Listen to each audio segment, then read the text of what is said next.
Hey, it's Kimi K. Episode 3 had to be the best episode of the season by far. The entire plot really ramped into full gear this episode, and we finally got tons of the awesome scenes we saw in the trailers and the promos and the foreshadowing, and it came together really well. So I'll go through the episode, break down all the important scenes, and see what that shows us about the characters and the plot and everything going forward. So we begin the episode with some cheeky banter between Jon, Davos, Melisandre, and Tyrion. And it seems like these guys could probably get along pretty well together. Though Jon is very suspicious of the Dothraki, and it really shows how even the pure characters of the series still come from a society where foreign is a very negative term. So the party release their weapons and start heading up to Daenerys, and Davos goes for a swing at Melisandre, but he misses.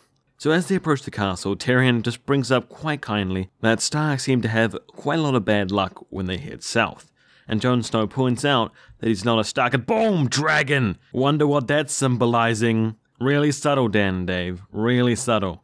Dragon flies over when he says he's not a Stark.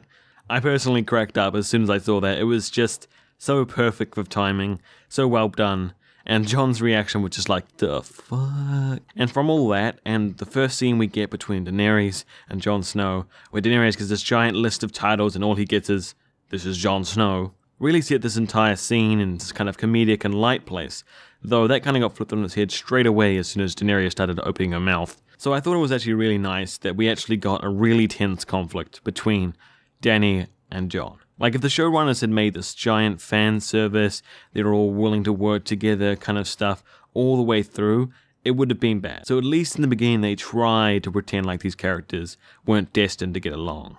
The main thing I was disappointed about this conversation was how Jon was really bad at explaining everything. He's like, the army of the dead, without bringing up any history or knowledge, just expecting Daenerys to know. Like I said in a previous episode, I like it when shows show us the person explaining to another character everything that they know, because I like to know what they've been told and what they haven't been told and how they've been told it. And so when the show did that here, it made us understand why Dany didn't believe him so much, because he explained it so terribly and didn't even go into any details or didn't try whatsoever. He didn't bring any evidence or people to back him up really, apart from Davos.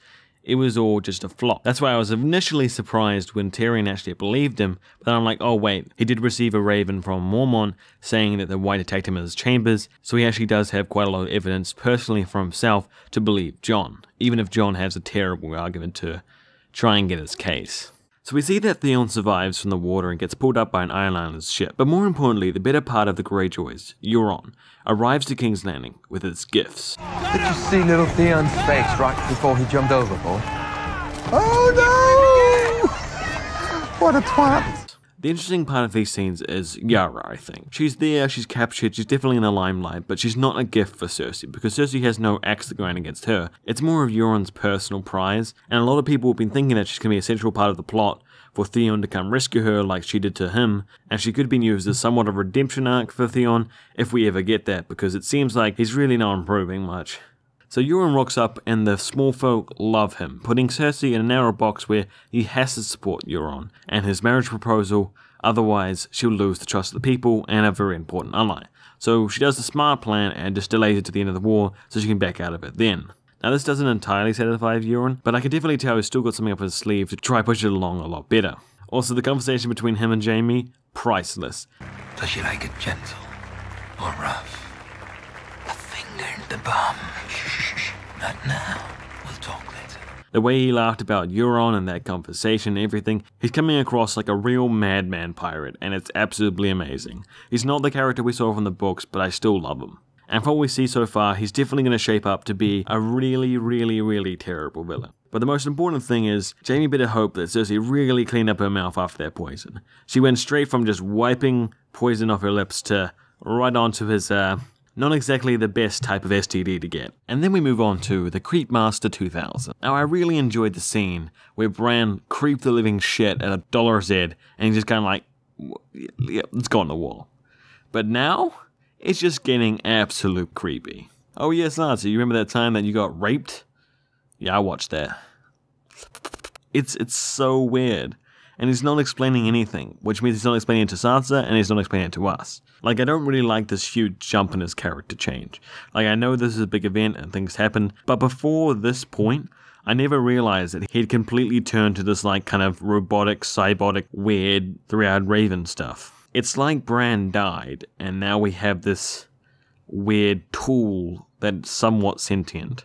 But hopefully with Jon returning and Arya returning with Sansa there, and the whole Stark family kind of reuniting together, that we'll get this kind of new revival of his character and personality, and we'll actually get to see the old Bran come back. Because if he stays like this, it's going to be really, really creepy. So again we get Sam, and I'm really liking Sam this season. He's shaping up to be a really interesting plotline with some really awesome stuff and really comedic. One could almost be forgiven for thinking that the entire upper layer of diseased skin was debrided, and the underlying region treated with some sort of unguent. Don't know anything about that. I just started feeling better. And it's been really nice to see Jorah again. He's not like the kind of brooding, disgusting, kind of weird character we saw in Season 6. It's more of that Jorah we really liked in the previous seasons. I would have preferred it if Jorah's character had been used for something more than just going back to Dany.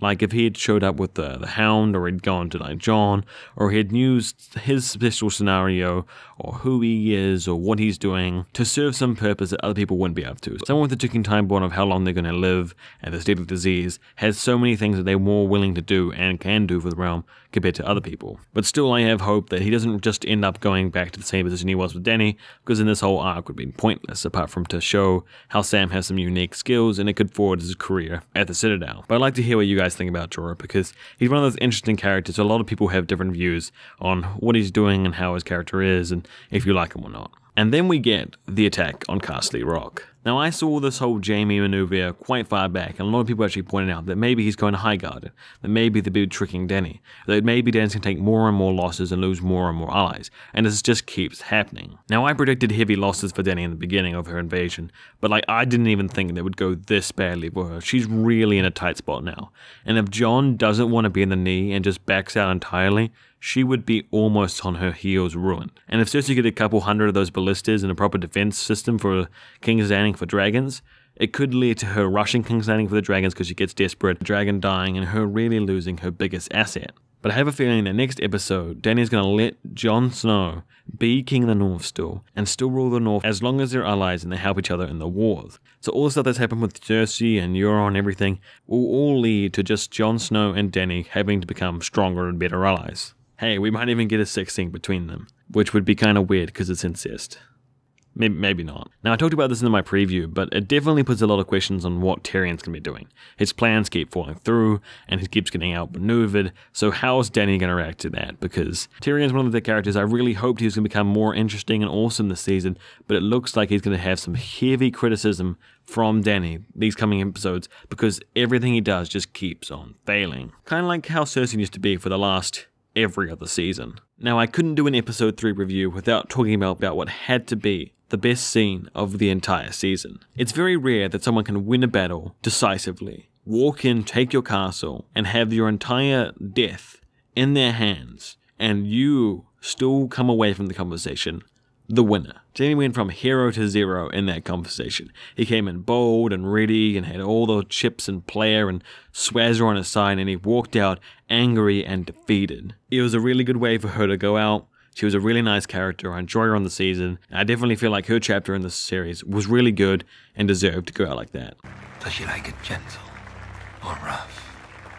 A finger in the bum. Shh. Not now. We'll talk later.